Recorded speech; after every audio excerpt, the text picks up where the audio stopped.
Si vous ne l'avez pas encore visité, il faut s'y rendre. Le musée Cécile Sabourdi, situé à Vic-sur-Breuil, en Haute-Vienne. Il s'est vu décerner il y a quelques jours le label Musée de France. Stéphanie Birambeau, bonjour. Vous êtes la directrice heureuse de ce musée. D'abord, pour ceux qui ne le connaîtraient pas, quelles œuvres on peut y voir ?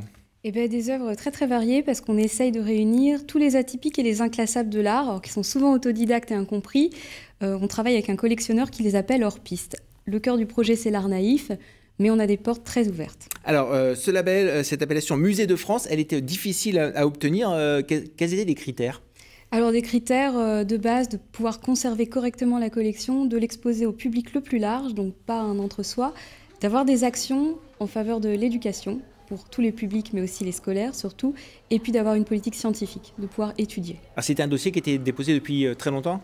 Alors pas si longtemps que ça, mais le Covid est passé entre les deux. Donc on a commencé en 2019, mais depuis l'ouverture du musée, on a essayé de se mettre en état d'être musée de France. Alors quand on a un tel label, qu'est-ce que ça vous apporte des subventions, des aides, une reconnaissance aussi ? D'abord une reconnaissance. En fait, le musée renaît avec le musée de France, pour tout le monde, maintenant, on est un vrai musée en pleine campagne. Et puis pour les subventions, c'est plus de dossiers, mais ça ouvre certainement des enveloppes supplémentaires. Plus de public aussi. Actuellement, il y a combien d'entrées chaque année au musée ? L'année dernière, on a franchi le cap des 11 000 visiteurs. En monde rural, c'est vraiment formidable. Là, on est sur une pente ascendante et on se rend compte qu'il y a beaucoup de joie autour de cette appellation. On nous félicite et des gens nous disent « ça y est, ça fait longtemps qu'on en entend parler, maintenant on vient ». Alors vous le disiez, c'est un musée en milieu rural, ça prouve qu'il y a de la place pour de tels sites, de tels emplacements, de tels lieux culturels en zone rurale. Oui, alors il y a une place et puis certainement une nécessité parce qu'il y a des gens qui vivent et ils ont droit à cette programmation, alors d'animation de toutes sortes. On a des expositions qui sont accompagnées de concerts, de théâtre, on accueille tous les âges de la vie et évidemment qu'il y a une place pour tout ça en monde rural. Alors vous parliez notamment des ateliers scolaires, vous axez vraiment les visites, le travail sur les plus jeunes. On s'est fait fort d'accueillir les enfants à partir de la toute petite enfance, ce qui n'est pas souvent le cas dans les musées.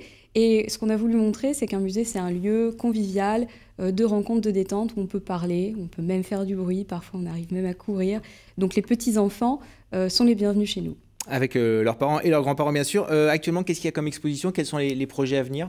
On a 3 expositions simultanées, la collection permanente naïve, Limousine et hors Limousin, une grande exposition temporaire qui s'appelle Dédale, avec des objets de toute provenance et de toute époque qui ont pour point commun de nous perdre. Voilà. Le savant ou le non-savant ne sait pas où il est, et des dessins naïfs d'un artiste remarquable qui s'appelle Maurice Loirand, qui appartient à notre fonds. Et avec ce label, vous l'avez obtenu il y a quelques jours, quelques semaines, il y a déjà des retombées, vous sentez quelque chose qui se passe ? Ah oui, on a tellement de retours heureux de gens qu'on connaît et surtout de gens qu'on ne connaît pas, qui sont fiers d'avoir un nouveau musée en Limousin. Donc c'est un vrai partage là, de cette reconnaissance. Et il est ouvert toute l'année. Merci beaucoup Stéphanie Birambeau et félicitations encore une fois. Le musée Cécile Sabourdi de Vic-sur-Breuil, une bonne idée de sortie culturelle pour les vacances de février qui débutent ce vendredi. Merci à vous.